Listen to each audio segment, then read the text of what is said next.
ko'pchilikni zo'r bo'lib keta olmasligiga prosta g'ururi xalaqit beradi desam ishonasizmi? Buni oddiy shaxsiy brend mavzusida 3 ta misol bilan tushuntirib bera olaman. Birinchi misol, o'zi meni shogirdlarim Instagram yurityapti-yu, mendan ishi yomon bolalar chiqyapti-yu. Endi men chiqsam bo'lmaydi, uydi bu uydi deb prosta shaxsiy brend qilinadi.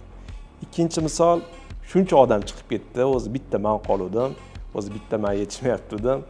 Men chiqmayman, u bu deydi, prosta chiqmayman.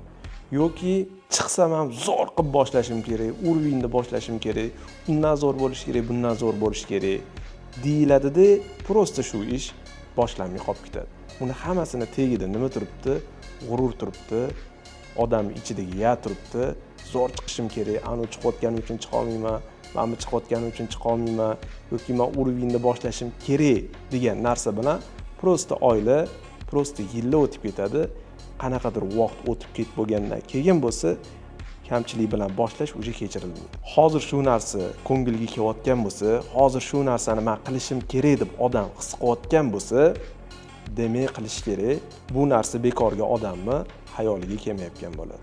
O'zi bitta narsa bor-da, insonning xayoliga bitta ish keldimi, u o'zidan o'zi kelmaydi. Demak, u narsani bajarishi vaqti yetib kelgan bo'ladi, ana o'shanda odamning xayoliga keladi. Ungacha kelmaydi.